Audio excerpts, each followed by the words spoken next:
Hi, I'm Lindsay Jerkins, and this is Leaders Like Us. Thank you to JBS, our series sponsor, for making this possible. And today we have Yetzi Calvillo Bermudez with 5 Points Bank. Thank you so much for joining me today, Yetzi. Thank you for having me. Yes. So I was just sharing with you that, interestingly, I don't know you, and I only say interestingly because I think I've known every other person we've interviewed, but I have heard so many wonderful things about you. So whenever I've tossed around in the community, like, who do you think I should interview? Your name has come up several times, like, oh, you should interview Yetzi. And I'm like, I would love to. I don't know her. So it's kind of cool that you're here.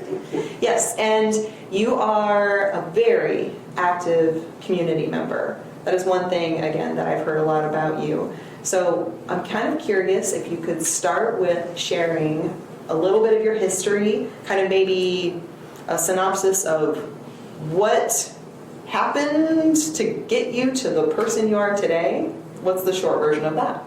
Okay, so being an immigrant into this community is what motivated me to be active, just to be proactive and making sure that all incomers get a great experience, kind of like what I had when we first moved here back in '93. So my family and I immigrated from Mexico, and I've lived here ever since. Attended Howard Elementary School and then Bar, and went to senior high, moved away briefly and came back. But I've done my schooling here and I've raised my kids here, so I just wanted to make sure that people like me have the same experience. Yeah, and you were telling me a little bit about that too. You are very helpful to multiple entities in town in helping immigrant community members meet their needs. Like you talked about bookkeeping, and can you talk a little bit about that work that you do? Sure. I have a small bookkeeping business in which we provide services to mostly Spanish-speaking people. Our clientele is heavily concentrated in construction. So what we do is basically help them with payroll, bookkeeping, making sure that tax returns are filed on time and that they are meeting deadlines according to local, state, and federal laws. Okay, awesome. And your full-time job is with 5 Points Bank, so you get paid to work on numbers, you volunteer with numbers, you have a skill set I wish I had. I mean, really, like, people like me need people like you, trust me. Can you talk a little bit about what led you into that field, though? I mean, naturally you must have a skill set that would mean you're mathematically inclined, but like, were you interested in finance from childhood, or did that develop later? So ever since I was little, I've always wanted to be an accountant. So I just had to put off school right after high school because then I started my family when I was younger. So then once my kids were old enough for me to start attending school, then I started doing that.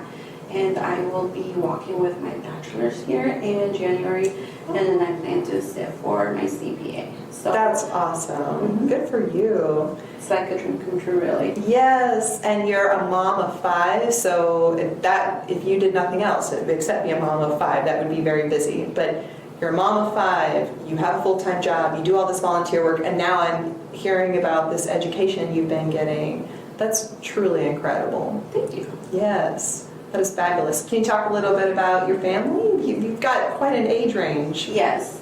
So my oldest daughter is 23. She also went into finance. She has her associate's degree in accounting and currently works for a local finance company here in town.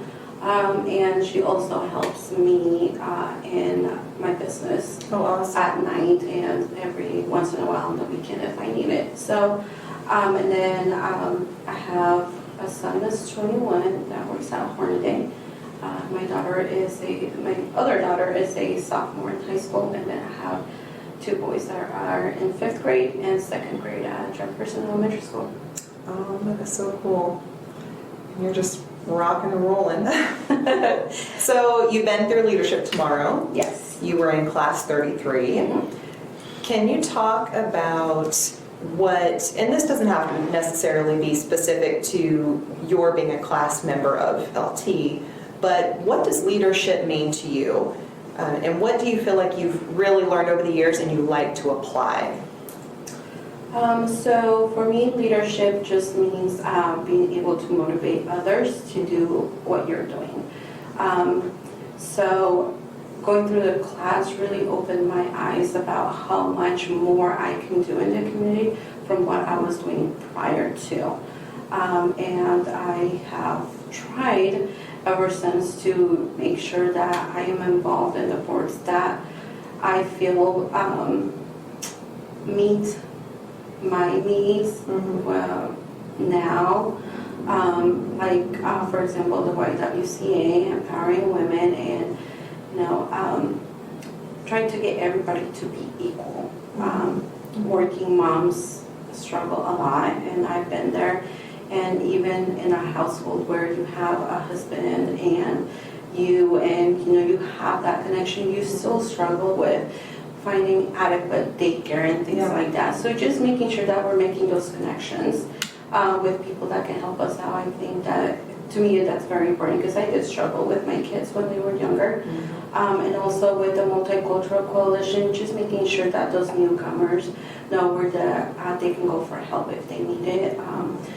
They do a lot of networking with different companies or other nonprofits here in town that if the Multicultural Coalition can't help them, then they're referred to these agencies so that they're able to get what they need and just making them feel like home. Because like when we moved here, we didn't know anybody. It was a lot more different than what it is now. It was just basically anywhere between 5 and 10 Hispanic or Latino families here in town. So we all knew everybody. And just having that connection, it's very great. Yeah, absolutely. I really like what you said too about like taking what you've learned and helping others kind of, and I'm paraphrasing, sorry, but I hear it as like empowering people to say, oh yeah, you can do that and here's how. And I think the same thing. Like how can I take my own personal interests and help others with it? And also what you share about, you have an interest in what the YWCA is passionate about. I think that is really, really important. And I know within our organization, that's something we talk to class members about. Like, don't just go get on a board to say you're on a board. Find something that you're personally interested in, personally passionate about, and get involved in that. And if you want to do more, great, but like don't spread yourself thin, and definitely don't just do something to say, I did that. Like, find a way to really be helpful and use the skills you have.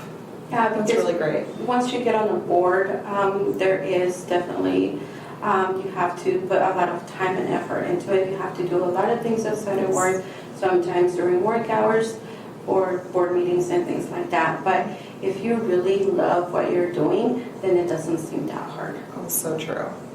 Yeah. And even when it is hard, like it's still like, okay, but it's worth it. Like I'm doing something that I know is important or helpful or whatever. It seems more fun, I guess, maybe, too. Yeah. So what do you want to do with your bachelor's degree that you'll be getting soon? So after that, I'm just going to study and sit for the CPA. And after that, just want to grow my company. And what I want to focus on really is just, like I said, empowering women. And so right now we have 2 employees and women. For your company? Oh, yeah. Good for you. Oh, yeah, so just women. I kind of want to keep it that route and focus on helping people become financially independent, because to me that's very important. I've always thought my kids, like, they detached at a very young age, but to me that's very important because I feel that we are on borrowed time. So if something were to happen tomorrow, I know that they are able to financially support themselves and do something with their lives. Sure. And at least that is something that I can leave them with. Yeah, I love that. I love that. I think about, so I'm a parent to 3 kids, and I really see my job as setting my children up for success as adults. Yes. You know, I don't want to be running around with an umbrella over their heads all the time, making them think it's not raining. You know, there are things that there are challenges that we have to deal with, and I really feel what you're saying in terms of like, I want you to be prepared, and I want you to be able to take care of yourself. Yes. Yeah. With the world the way it is and how it's changing so fast and everything that's going on, they just have to be able to show them that not everything is always going to go the way you expect it to. Sure. That there's always curveballs and you have to be able to deal with that. So that's what Totally. I've been teaching my children, and hopefully, you know, the older 2 are financially independent. So I'm hoping that, you know, the younger 3 are Keep the heading in trend. that direction. Yes. Well, it sounds like you're doing a wonderful job. Yetzi, you said you came here in 1993, is that correct? Yes. Okay. And to your point, a lot has changed in terms of supporting our immigrant community members from 1993 to 2022. So how did you find your footing? How do I want to phrase this? How did you become someone who's so well established and confident, and you seem like a really empowered person, empowering others, but like what were those early pieces that were in place for you to get you here? So I have to say that early on I didn't have those pieces. I had to figure out and really think about what I wanted to do. Mm-hmm. Coming here not knowing any English whatsoever was tough. Yeah. Because it was just bits and pieces of what we could pick up from the very beginning, and being made fun of for the accents or mispronunciation motivated me more to be able to take this stuff and study, because that was not going to happen to me again. Mm-hmm. Seeing my parents that work endless hours to provide for us, I wanted to do something different, and I wanted to do something that they would be proud of. Even though I started my family early, I knew that I had a goal to meet. Mm-hmm. So when I had the opportunity to go back to school, I took it. And so I started that, and I had to take another break. And I was like, no, I have to do this. Mm-hmm. Because how is my daughter going to graduate from high school and I don't even have an associate's degree? So I went back, and the same year that I graduated with my my associate's degree, my daughter graduated high school. Wow, that's amazing. So then she went out to school, and I was like, okay, she's going out to school. I need to do more. I need to motivate her to do a little bit more. Don't just get comfortable in the situation you're in. So then I enrolled again to go for my bachelor's. So I think just seeing the struggle and the things that I personally went through lead me who I am today. And so if I see other people in that same situation, it's like, hey, this is what I did and what worked for me. Yeah. Have you tried it? Let's figure out what works for you, because we don't all have the same learning styles, Yeah. but we do have the same opportunities. No matter what anybody says, we have the same opportunities to overcome obstacles and be someone in life, regardless of what people around us have to say. So I think that, getting beat down and going through all those hardships made me fight even more for what I wanted to accomplish. Yeah. That's really beautiful. Thank you for sharing that story. You mentioned that you left Grand Island for a little while, and then you came back, and you've obviously been here, and you're incredibly important in this area with the work that you do. But why Grand Island? Why did you choose to come back here, and why have you stayed here and raised your family here? So we lived in Georgia for about 3 years. And I saw that it was a very fast pace. There was, you were constantly busy. You weren't dedicating time to family and togetherness. And to me, that's always been very important. So coming back to Grand Island, I found that to be able to raise my kids kind of like what in the environment that I was raised in. And being able to participate in the activities with them and being there for them. And Grand Island was giving me that, and that is what I needed. So instead of living a fast-paced life, always in a hurry, sitting in traffic, sometimes an hour and a half to be able to get home. And with young kids, that's not a life for them. Right. So that's why I came back to Grand Island. Yeah. And they've stayed here. My daughter bought her first home 2 years ago, and she's staying here. So I'm hoping that, they will also see that Grand Island will be a place good enough to raise their children when that time comes. That's awesome. And you are clearly setting a wonderful example for them. But how would you like to see them kind of take on that next generation of responsibility? Like, that's what we're doing, right? We're teaching our kids. You have a responsibility to the people around you. So how would you like to see your kids get involved in their communities? My daughter was involved during high school, during community service and things like that for college applications.